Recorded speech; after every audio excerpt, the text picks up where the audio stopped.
How did you come to do this work, and why is it so important to you personally? I have always dreamed of starting my own company, but more importantly, I've dreamed of starting a company that has a meaningful impact on the world.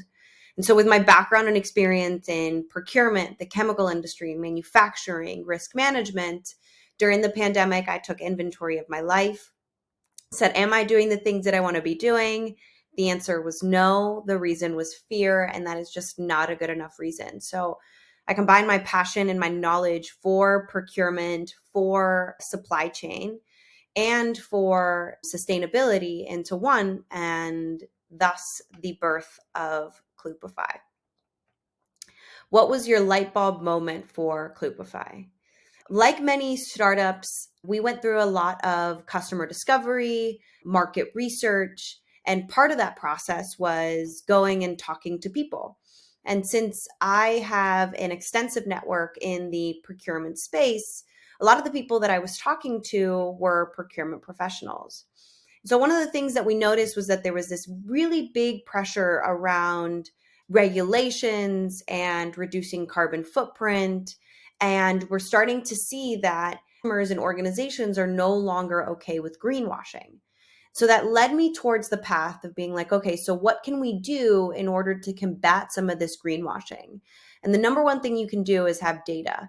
And I remember as a procurement professional, my lack of data on my commodities that I buy, on the suppliers that I negotiate with, that was a huge risk and a huge opportunity for organizations to implement some technology.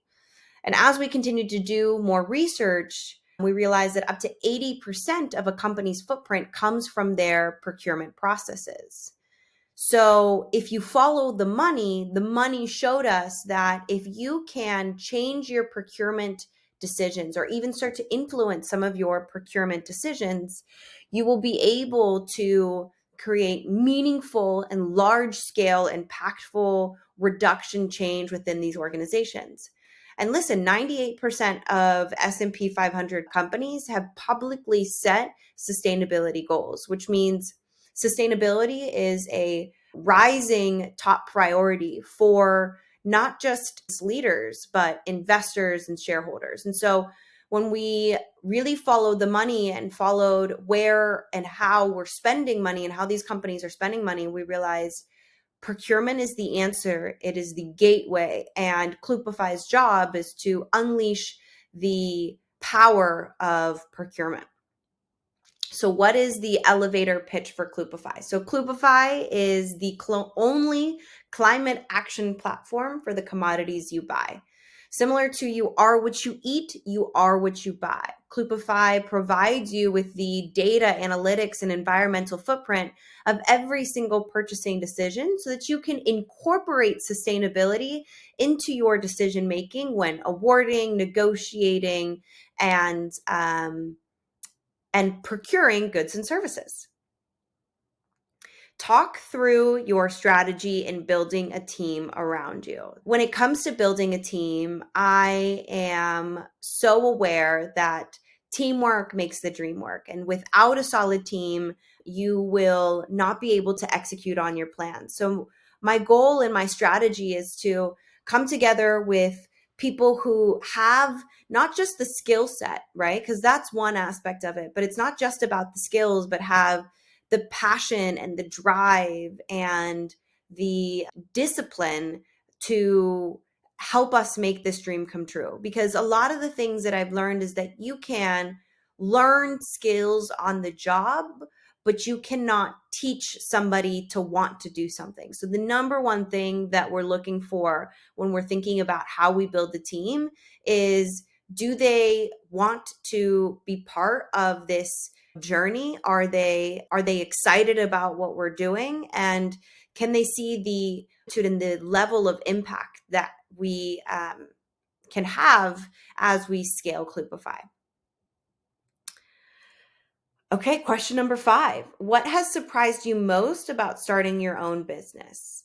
I would say what has surprised me most is other people's willingness to support and encourage you and provide any type of help that they can, especially in the Pittsburgh community where, let's say when you talk about startups, you typically think about the New York and the Silicon Valley of the United States. But what I've noticed is that there is such a strong community here in Pittsburgh, and they are rooting for you. They want you to win. And this is not just from a business perspective, but they want to see someone, Pittsburgh in particular, wants to see somebody like me and a company like Klupify really change the landscape when it comes to startups and starting your own business.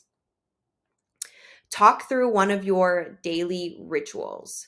To me, family and health are the two top priorities to make sure that I can show up and deliver on Klupify. So no matter what, I am doing some form of physical activity, whether it doesn't always have to be this high intense cardio hit workout. Sometimes it can just be as simple as going on a 10-minute walk or just doing a 30-minute yoga stretching session. So I would say that's one of my rituals. And another ritual is making sure that I'm spending at least some period of my day with my fiance and significant and my loved ones, right? So they bring me peace in times of chaos. And as many of you know, starting a company is extremely chaotic.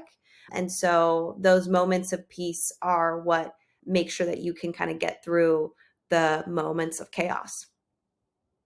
And number 7, what is a recent challenge you faced as an entrepreneur and how did you overcome it? What lessons did you take away from it? I think a recent challenge for me as an entrepreneur is the aspect of rejection. This is a new thing that I've learned, right? When someone says no to you, it's not saying that they're not saying no to you. They might be saying no to your solution. And sometimes the fastest way to get to a yes is actually through no's, because you have given them and you can learn from the no's. And so those are the lessons. One of the challenges is just learning how to navigate rejection and actually learning how to look for the no's to get you to the yeses. And the lessons that I learned from it is that it is not a personal kind of no to you, Daniela, but it's a no to maybe what you're offering or how you're offering it or the time that you're offering or the amount that you're offering. Embracing the no's and actually welcoming the no's and using them to get me to a yes faster. What does the next year look like for Klupify? Next year is looking really exciting. It is about growth. It is about building our technology and making sure we're strengthening our product market fit. So a lot of it is about testing our hypothesis and continuing to learn from challenges that come up and the yeses, the wins, and the losses, and making sure that we're celebrating those. Number 9, what is a key piece of advice you've received that you'd want to share with other founders? A key piece of advice that I received is that many times, especially if you have investors, if you have other people that are working on the company, they invest in the company, but they also are investing in you, which means it is a top priority. It needs to be a top priority for you to continue to take care of yourself throughout this journey and make sure that you're setting up resources and you are using tools that are going to enable you to succeed. Because if you as a person fail, then your company is also failing. So make sure that you're prioritizing your physical and your mental health, because those are just as important as you go through this entrepreneurial journey. And then number 10, how can our regional startup community help your efforts? The one thing that everybody has that is able to share is your network. We are targeting, and our target market are procurement professionals. So if you are connected to any procurement professionals, if you see, and as you see job postings coming up, if you think of people that are aligned with the mission and vision of Klupify, send them our way and elevate these founders, right? When you hear about founders that are catching your attention, that you think are heading in the right direction, share stories about them. Make sure to elevate those founders, because you never know who in your network can get connected with a founder and then connect them to their next big client, their next big opportunity. So don't just celebrate in silence. Really make it vocal to the rest of the community that you are with, that you support and that you empower startups in your area by sharing them with your network and letting them know,